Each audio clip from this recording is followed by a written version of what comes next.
Hello, I'm Kyle Dyer, and welcome to Colorado Inside Out on this Friday, March 17th. Happy St. Patrick's Day. This weekend is proving to be a lucky one for Colorado's capital city, with an economic boost of around $4 to $8 million just this weekend alone. Denver is hosting 6 March Madness basketball games.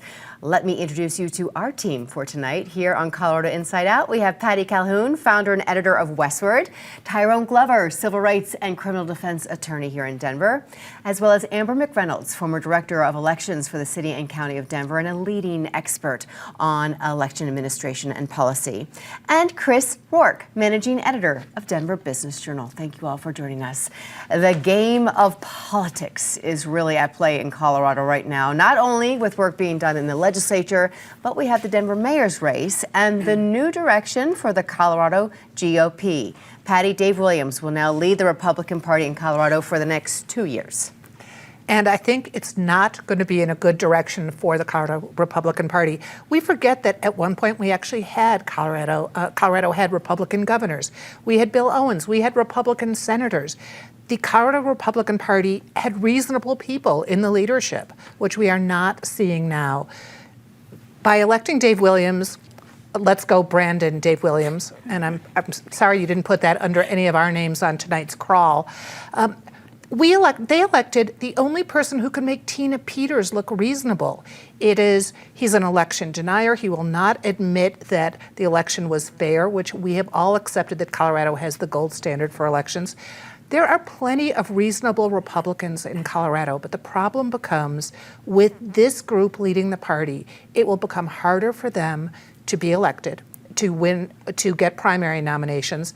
And if there's a successful move to not keep open primaries, it's going to become harder still. The GOP won't have another real shot at power in the state until 2026, when all 4 statewide offices become open because of term limits, and that's when Senator Hickenlooper faces his first re-election bid. So Tyrone, what Williams does now during these next 2 terms will be very defining. Yeah, extremely defining. The Republican Party, the GOP, have really been going through an identity crisis. And the pendulum has just been swinging back and forth between, a march towards moderation and then right back to some of these more extremist Republicans. Williams has a lot of runway, a lot of time to maybe finally get this right. I'm not necessarily optimistic, but there'll be some real feedback over these next 2 terms, and maybe we'll see something much different at the end of all of it. And he's coming on board after bad losses for the party back in November. Right. We thought there was going to be the red wave. The red wave did not come. There's some feedback there. He could, switch gears now. I'm not optimistic that that's going to happen, but maybe a few more L's and we'll start to see some adjustments. Amber, as Patty was saying, there was a time when the Republican Party was strong here in Colorado, but the numbers of people who are registered as Republicans seem to be going away now. Yeah, I mean, in Colorado, there's been a huge shift in voters choosing to be unaffiliated. We've seen that not just GOP voters leaving the party to become unaffiliated, but we've actually seen it on both sides of the aisle.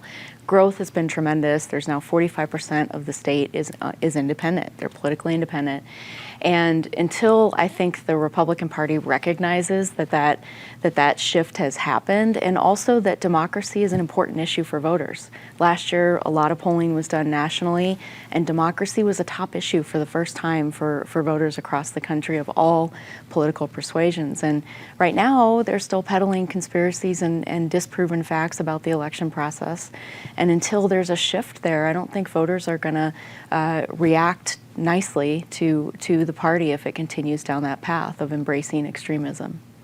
Chris, your take on this? Well, I think we're missing the bigger picture here, and there's a business of politics. While we're all focused on the drama, which there is quite a bit of drama with the GOP, we have to look at the fact that Dave Williams, up until this point, has served as a state lawmaker from El Paso County. That was a fairly easy seat for him to win. Now he has to lead a statewide party, and the business of politics is he has to raise money. We'll see if he's able to do that with some of the extreme positions that he's taken with the division in the party. On the other side of the aisle, the Democrats are getting ready to have a race, and there's quite a competition there too. Howard Cho, Tim Kubik, and Shad Murab are all running. Some of them have portrayed themselves as grassroots Democrats. I know Cho and Kubik have been involved in a lot of social issues. They've also volunteered within the state party leadership, so they have experience there. But Murab has worked on John Hickenlooper's campaigns and also Jared Poland's campaigns. And those two candidates know that it takes money to win office. And so Murab, knows a little bit more about the business of politics. So we'll watch that race as well in a couple of weeks. And you're talking about the Colorado Democratic Party chair. Yes. Because Morgan Carroll is stepping aside after 6 years. Keeping with talk of candidates and parties and the future, let's talk about the Denver mayor's race. Candidate Kwame Spearman, the first to bow out. This is the first time since 2011 there won't be an incumbent seeking re-election for Denver's top job, with Mayor Hancock term limited and ending 3 terms in office. Tyrone, the ballots are now out. The ballots are out, and it seems like, we know after countless debates, forums, meet and greets, there still is not a clear frontrunner. I think the most that folks are topping out at these days is around 5%. We'll see what happens. The TV ads haven't really got up and running, but I think what folks in Denver are really looking for are a mayor that's going to come forward and be very strong on solutions.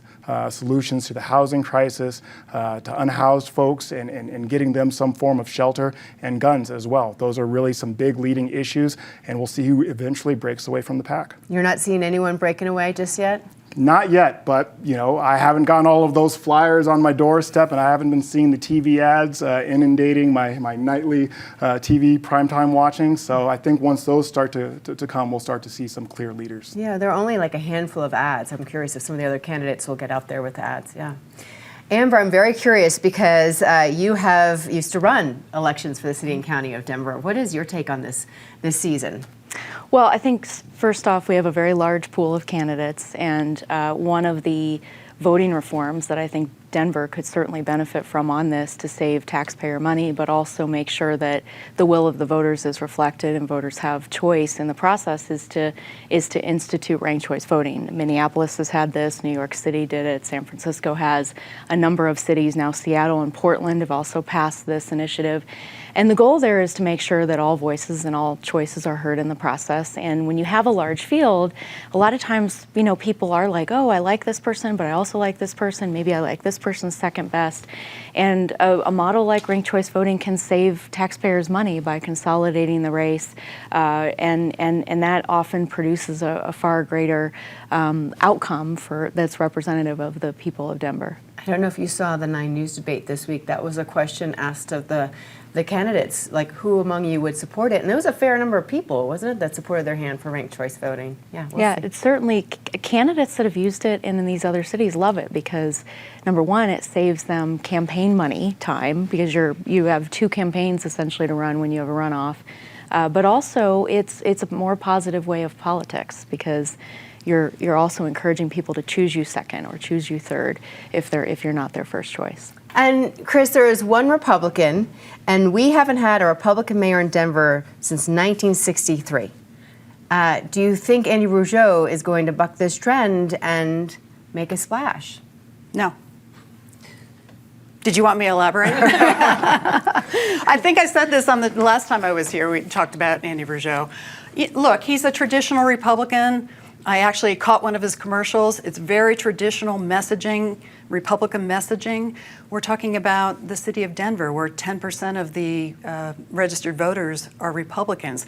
Sure, he could shore up that base and maybe add on to that, but you're also competing with Kelly Brough, which a lot of Republicans are supporting her. So he's done a good job of putting money in, and he's gotten a major, major market media buy. I just don't see him making the runoff. That said, there have been some people that have been concerned that their candidates haven't made it to every debate. I would say that's a moot point at this juncture.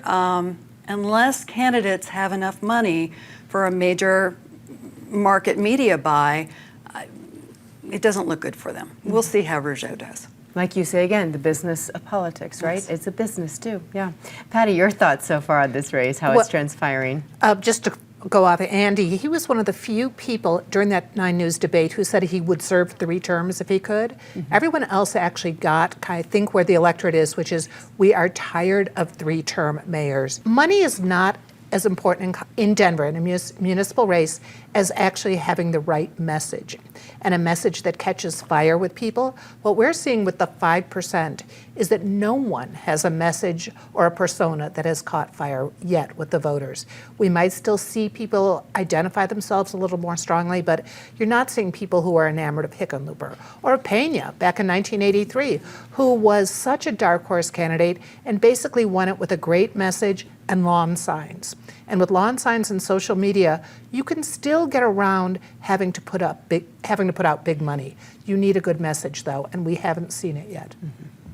March is Women's History Month. So as we wonder if we could have our first woman mayor in Denver, we also must look back on a woman who really trailblazed in Congress for more than 2 decades. This week, we lost Pat Schroeder. Amber, you have co-written a book on women's right to vote, and you've talked about challenges women have faced in American history. Here is a woman who was challenged by men and still had such an amazing career and spoke for so many. That's right, and her legacy will not be forgotten anytime soon, and she certainly paved the way for many generations to come on her advocacy and her support for expanding women's access. But the fact of the matter is progress has been slow and it's been uneven, and right now the United States ranks 71st in the world, tied with Trinidad and behind Iraq in women's representation. We're 71st in the world. And Colorado as a state is 19th on the list of all states in terms of represent women's rankings on women's representation. And so we have a lot of work to do. Those countries that all rank before us, they have systems in place like ranked choice voting, like proportional representation, like money in politics reform. So there's a number of system reforms that we certainly should be looking at to further advance and expand women's representation and women's political power. 71st. Wow. 71st in the world. Oh, Chris. Well, I do think there has been progress in Colorado. And, you know, if you look at 87% of the companies within the state have women on their boards. The Fortune 1000 companies all headquartered in Colorado all have women on their boards. We saw, in fact, the Denver Business Journal just reported this week that at a time in 2022 when venture capital was dropping, it was women who were raising money for their companies. Our congressional delegation is split 50-50 women and men. We also have our legislature is 50% women. 2 out of 5 of the statewide offices are held by women. There is work that needs to be done. In fact, it's only 40% of women in countywide offices in the state that hold office, so there's room for growth there. But I would also say that Colorado had an opportunity to elect a woman governor in 2022, chose not to. Patty, I know that you knew Pat Schroeder for so long.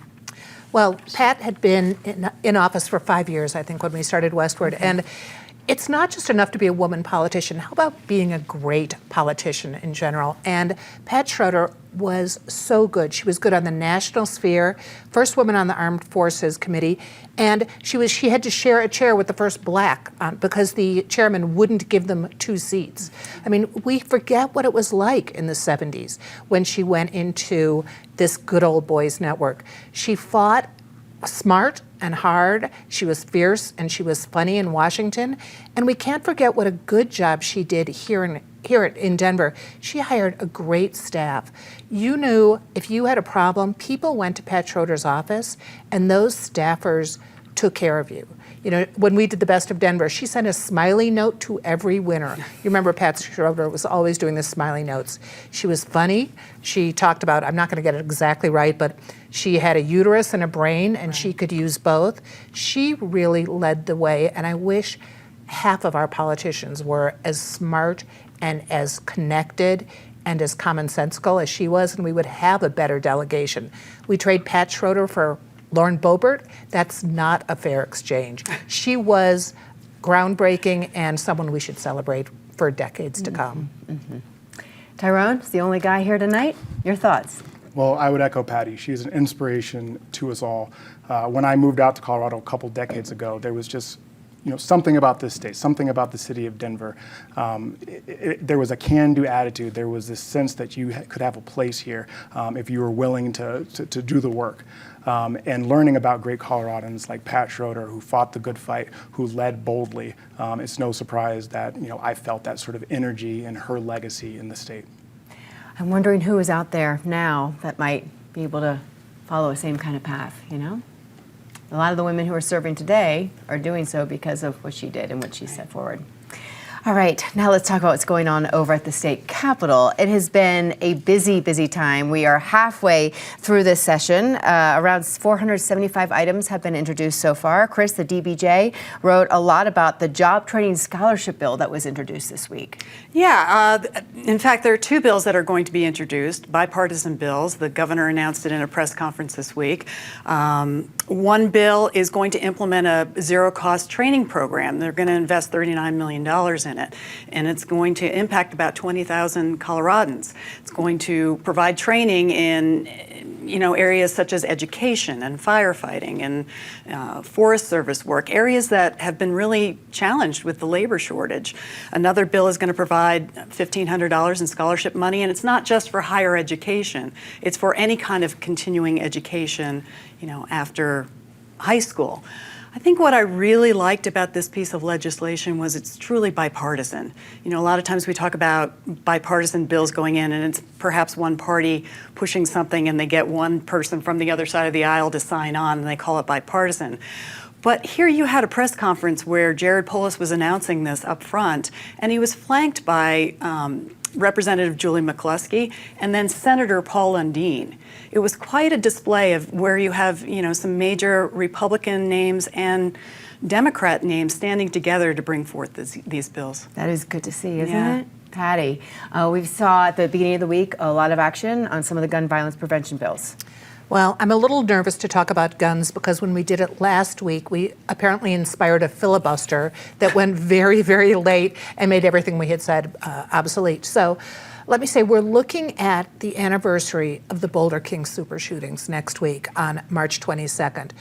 We still need to make changes. So we're not hearing much about the assault proposal, the ban on assault weapons proposal, but we are seeing progress on the raising the age you have to buy a gun.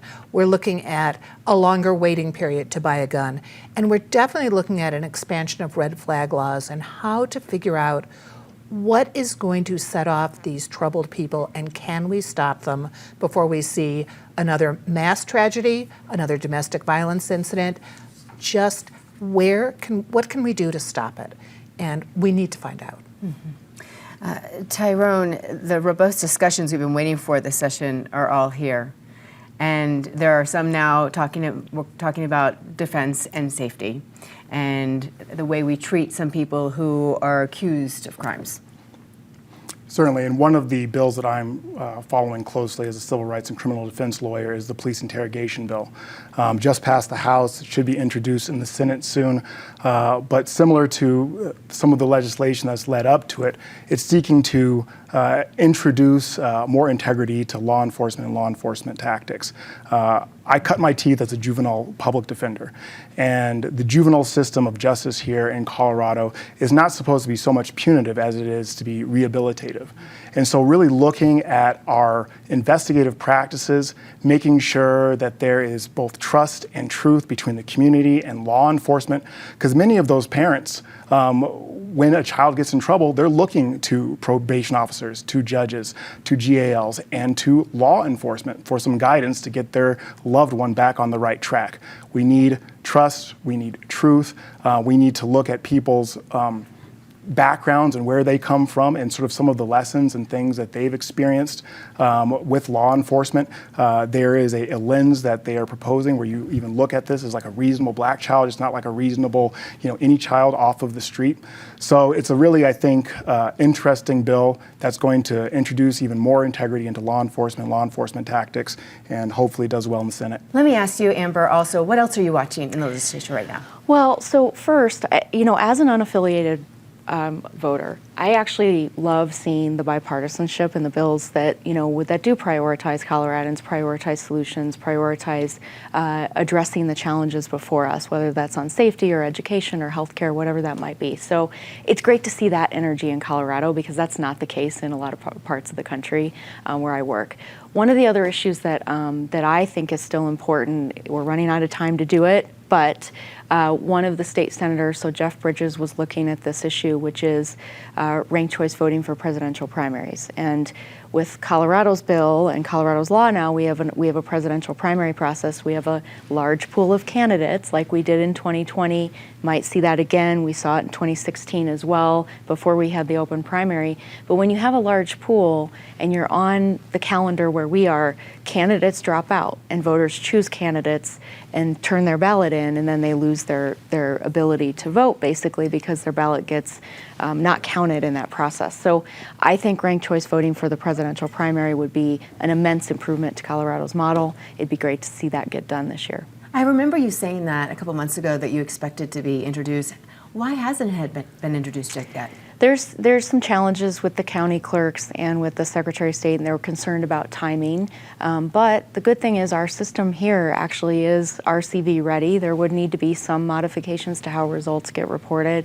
So it seems to be that it's more of a timing concern by some of the administrator level. All right, now it's time to kick off our lightning round for this week, when our panelists talk about the good and the bad that transpired during the week. We're starting with the bad, finishing with the good, and we're starting with Patty. Well, as we've seen in the depositions for the Dominion lawsuit against Fox, it's really important to be able to get access to that information, which is why it's disgraceful the developers of the Park Hill Golf Course are in court to try to seal depositions in a lawsuit that's been filed against them by the Sisters of Color, who rented space in the Park Hill Golf Course. We have a right to see what's in those depositions, especially before the election.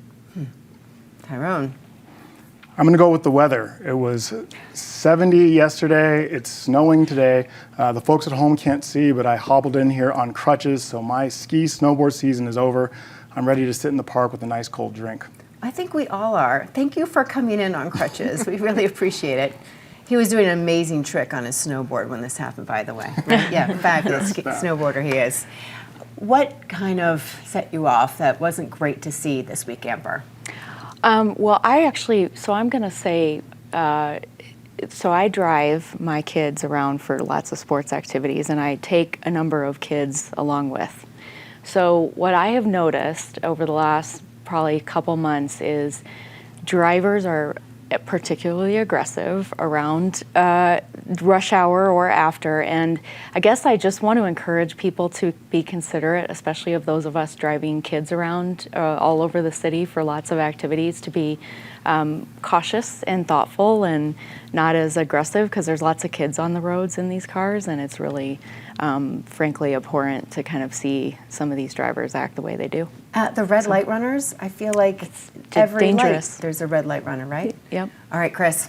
All right, since Tyrone took the weather, I'm going to take the time change. Okay. Because I've been a half a beat behind all week. I told my boss that today, and I said, I hope you haven't noticed. But I know that there's, efforts underway nationally to just keep the time the same. I would be all for that. My body doesn't adjust as well as it used to when I was younger. That said, I do appreciate an hour extra sunlight right now to walk my dog when I get home from work. So Yes. the time change was bad. Between the two, the time change and the weather. It's been a week, right? Yeah. It's been a week. But there's been some good stuff as well this week, right, Patty? There is. So this is a story I followed for a long time. When you're trying to right a wrong, like the Sand Creek Massacre, and the people who were involved in allowing it to happen, you should right the wrong, but you should get it right. And at the last second last week, the feds decided to postpone renaming Mount Evans because the Cheyenne, the Northern Cheyenne, who were the primary victims of the Sand Creek Massacre, object to the name they've chosen. And you really need to consult the descendants, the people who truly suffered, before you put on a white man's name. Mm-hmm. Tyrone. I have a Women's History Month celebration. Our bar associations this week celebrated our Black women judges.